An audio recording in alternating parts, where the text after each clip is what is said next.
Bonjour à tous. Dans l'actualité de ce 3 août, 4 projets de loi adoptés au Sénat à Yamoussoukro. C'est le ministre de la Justice qui les a présentés. Ces projets de loi concernent entre autres le fonctionnement de la Cour de cassation, du Conseil d'État et du Parquet général. Kader Sogodogo. La révision constitutionnelle du 19 mars 2020 a vu la suppression de la Cour suprême. Cette même révision constitutionnelle élevait au rang d'institution juridictionnelle la Cour de cassation et le Conseil d'État au même titre que la Cour des comptes. De nouveaux présidents seront ainsi nommés. Il convient donc de doter ces nouvelles institutions de textes appelés à les régir et d'autres instruments pour les accompagner. C'est tout le sens des 4 projets de loi soumis aux sénateurs réunis en commission à Yamoussoukro. Après vote, le Sénat, à l'unanimité, donne son quitus aux 4 projets de loi. Une avancée notable pour l'émissaire du président de la République. Dorénavant, on a 2 nouvelles institutions juridictionnelles représentatives du pouvoir judiciaire. Ce sont donc la Cour de cassation, qui est la plus haute juridiction de l'ordre judiciaire, et le Conseil d'État, la plus haute juridiction de l'ordre administratif. La disparition de la Cour suprême a conduit à la mise en place d'un parquet général près la Cour de cassation et le Conseil d'État, en remplacement du parquet général près la Cour suprême, tel que cela existait par le passé. Il convient également d'indiquer que la création de 2 ordres de juridiction, l'ordre administratif et l'ordre judiciaire, pose le problème du règlement des conflits susceptibles de surgir entre ces 2 ordres de juridiction. Cela donc conduit à la création du tribunal des conflits qui est composé paritairement par les magistrats de la Cour de cassation et par des magistrats du Conseil d'État. Prochain rendez-vous au Sénat, ce sera avec le ministre Moussa Sanogo. Il viendra défendre le projet de loi portant régime financier des collectivités territoriales. Un nouveau groupe scolaire pour le village d'Adjamé Agban. L'édifice viendra remplacer l'ancienne école qui date de 1959. Le donateur, le ministre Laurent Tchagba, a procédé à la pose de la première pierre la semaine dernière. Franck Akwadio. Bientôt, un groupe scolaire pour le village d'Adjamé Agban. La volonté de tous les fils du village de voir réhabiliter leur école datant de 1959 est ainsi une réalité.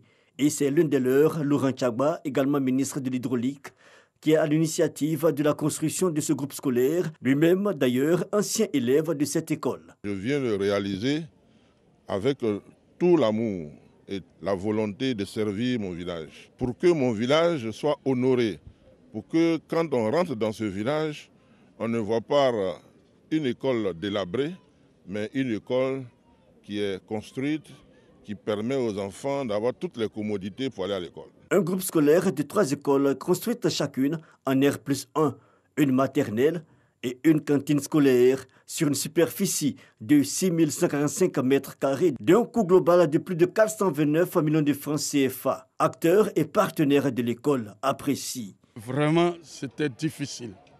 Et nous cherchions, Dieu a touché le cœur de notre frère qui est de même génération que nous, la génération Douba, et il nous a approchés pour nous faire partager son rêve, qui était le nôtre aussi. Les travaux du groupe scolaire EPP Agban vont durer 4 mois. Ils prendront fin au mois de novembre prochain. À présent, le point de la situation en ce qui concerne le coronavirus en Côte d'Ivoire. Ce sont 13 nouveaux cas de Covid-19 enregistrés ce dimanche 2 août, 51 guéris et 0 décès. À la date d'hier, la Côte d'Ivoire compte donc 16 182 cas confirmés, dont 11 801 personnes guéries, 102 décès et 4 279 cas actifs. Le nombre total d'échantillons est de 102 685. Seul le respect des mesures barrières peut freiner la chaîne de contamination. C'est ce message que le ministre du Tourisme et le préfet d'Abidjan ont adressé aux responsables des bars et nightclubs d'Abidjan qui ont repris leurs activités après plus de 4 mois d'arrêt. On fait le point avec Patricia Omouetia. C'est une soirée que de nombreux Ivoiriens attendaient avec impatience. Nous sommes très heureux que le gouvernement ait décidé de lever cette barrière-là, dans la mesure où on a des frères qui vivent de ça, dans un premier temps. Et nous aussi, le stress du travail étant élevé, nous avons besoin de nous amuser de temps à autre. Seulement, nous respectons les mesures barrières que le gouvernement a instaurées. Bars et espaces de divertissement doivent mettre en place des protocoles stricts pour éviter la concentration de personnes afin de respecter les mesures barrières. On est obligé de respecter parce qu'on ne veut pas encore refermer, c'est qu'on va les respecter. Pour le moment, vous avez vu, le ministre a donné quelques recommandations avec monsieur le préfet. On va essayer de les respecter, puis au fur et à mesure, les choses vont aller. On essaie autant que faire se peut de faire en sorte que la maladie, en tout cas, aille très loin de nous parce que nos activités en dépendent. On en a très souffert et nous espérons que chacun de nous comprendra qu'il faut s'impliquer pour que justement nous puissions continuer de garder nos activités parce que nous sommes la vitrine du tourisme en Côte d'Ivoire. Clubs, lieux festifs, vie nocturne et autres joyeusetés qui rythment la vie des noctambules ont repris leurs activités au lendemain de la décision du Conseil national de sécurité du 30 juillet dernier, autorisant leur réouverture après plus de 4 mois de fermeture due à la pandémie de la COVID-19.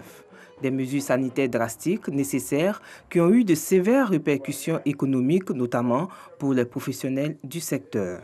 Le chiffre d'affaires, vous voyez, en 5 mois, nous avons perdu plus de 30 milliards, puisque nous avons 500 établissements de nuit, au sein du MOPEN. Quand on a fait la tournée, il y a plein de boîtes de nuit qui sont fermées, qui ne peuvent pas ouvrir. Voilà, ils ont été impactés directement. Donc, et encore la relance sera très difficile. De Yopougon rue Princesse, en passant par les 2 plateaux et Cocody, le préfet d'Abidjan et le ministre du Tourisme et des Loisirs ont fait le constat du déconfinement.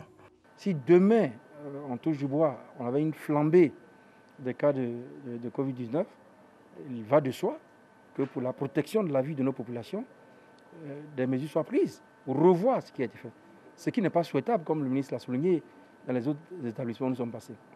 Il est donc du devoir de tous les animateurs et les acteurs qui sont là, qui ont participé à ce travail-là, qui a abouti à la réouverture, de se mettre ensemble pour faire la sensibilisation, non seulement au sein de leurs établissements, mais en dehors.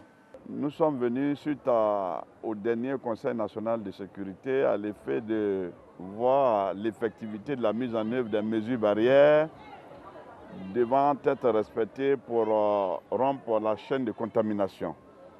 Ce à quoi nous nous réjouissons parce que nous voyons que les mesures sont véritablement respectées et nous voudrions les inviter à redoubler d'ardeur pour doubler de vigilance aussi afin de ne pas faiblir. Les discothèques font partie des commerces les plus affectés par la COVID-19 avec un manque à gagner de 30 milliards de francs CFA. Sans visibilité quant à la réouverture, elles s'interrogent aussi sur le comportement futur des clients qui doivent s'approprier les mesures barrières. Samedi 1er août, c'était la journée mondiale de lutte contre la toxicomanie. Pour marquer l'événement en Côte d'Ivoire, le Lions Club a fait des dons aux personnes affectées par la toxicomanie et réhabilité le centre d'ergothérapie. Clément Boko. À la suite d'un divorce, Malik sombre dans la dépression et va trouver refuge dans la consommation de la drogue. C'est la descente aux enfers pour lui. J'ai lutté par moi-même à plusieurs reprises pour m'en sortir. C'était carrément impossible à cause du syndrome de manque qui est vraiment douloureux et qui fait qu'à chaque fois il y avait les rechutes. Donc à partir de cela, j'ai dit que vraiment il faut que je sois aidé. À 48 ans, l'homme a repris le contrôle de sa vie et soutient les jeunes qui, comme lui, ont croisé un jour le chemin des stupéfiants. Pour venir en aide à ces personnes affectées par la toxicomanie, le Lions Club District 403 A2 pose des actions en leur faveur. Chaque année, les Lions célèbrent la journée internationale de la lutte contre la toxicomanie. Nous avons l'habitude de nous rendre à la Croix-Bleue ici pour réaliser des œuvres. Le centre d'ergothérapie, c'est le centre d'apprentissage des pensionnaires en vue de les sociabiliser. Ce centre est devenu vétuste, même inutilisable depuis la crise de 2011. Donc il était devant la loi pour nous les Lions, que nous puissions venir apporter notre soutien. C'est une œuvre qui a coûté un peu plus de 5 millions de francs CFA. L'initiative, qui est saluée par la tutelle, vient appuyer les efforts du gouvernement dans la lutte contre la toxicomanie. Le ministère de la Santé et de l'Hygiène publique s'est engagé résolument dans la lutte contre la toxicomanie à travers plusieurs actions basées sur les orientations internationales en la matière, ayant abouti à des acquis notables à ce jour. Il s'agit notamment de la sensibilisation régulière des jeunes sur les méfaits de la toxicomanie ou encore d'enquêtes nationales avec la mise en place d'un réseau épidémiologique pour la surveillance. Relativement à la prise en charge sanitaire des usagers de drogue, volet essentiel stratégique de la lutte contre la toxicomanie, plusieurs professionnels de santé ont été formés à ce jour et d'autres formations continuent encore. En 2019, une étude menée par le ministère de la Santé et de l'Hygiène publique a révélé que 11% des toxicomanes consomment leur drogue par injection, ce qui expose ces personnes à un risque réel de contamination au VIH, à la tuberculose et aux hépatites. L'État encourage donc les acteurs de la société civile à emboîter le pas au Lions Club. Une autre célébration et un autre message, la semaine nationale de la propreté qui a démarré le 1er août dernier. La ministre de l'Assainissement et de la Salubrité sensibilise sur le décret portant règlement des émissions de bruit de voisinage, un décret pris par le gouvernement. Anne-Désirée Oloto s'est rendue dans une église. Regardons. Bien qu'étant chrétienne catholique, la ministre de l'Assainissement et de la Salubrité est allée prier ce dimanche à l'église Ambassade des Miracles dans la commune de Cocody. Signe de fraternité et de proximité avec les autres confessions religieuses. Ce moment de prière, une opportunité pour la ministre Anne-Désirée Oloto d'échanger avec les responsables de cette église sur le décret portant réglementation des émissions de bruit de voisinage pris en 2016 par le gouvernement. Il vise, entre autres, à prévenir, limiter et supprimer la propagation de bruit. La Côte d'Ivoire est un pays de croyants et c'est important que nous puissions faire ce qu'il y a lieu de faire à notre niveau pour que notre pays prenne la bonne direction. C'est dans ce cadre que nous nous inscrivons dans la logique donc de faire en sorte que les mesures prises par le gouvernement soient appliquées, respectées dans le strict respect, bien entendu, des Écritures saintes. J'ai désormais auprès du bishop un partenaire, un allié, pour accompagner le gouvernement dans notre souci de faire accepter ce décret et de faire en sorte que nous puissions mieux vivre ensemble, chacun en apportant sa contribution. Et avec nous, le bishop compte faire en sorte que le voisinage également soit sensibilisé à l'existence de ce décret.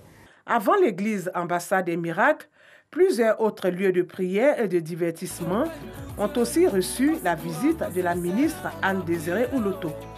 Objectif, les sensibiliser sur les émissions de bruit de voisinage. Le non-respect de cette réglementation expose les contrevenants aux peines prévues par le Code pénal et celui de l'environnement. Il s'agit de la confiscation du matériel ayant servi à l'émission du bruit et de la fermeture du site. Le reportage de Grace Cando. Dans le reste de l'actualité en France, 16 mois après l'incendie qui a ravagé la cathédrale Notre-Dame de Paris, la rénovation de l'orgue débute aujourd'hui lundi.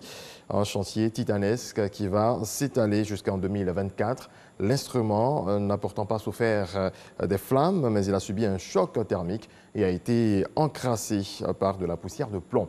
C'est la fin de ce rendez-vous de l'actualité. Merci à toutes et à tous de votre attention. Très belle journée.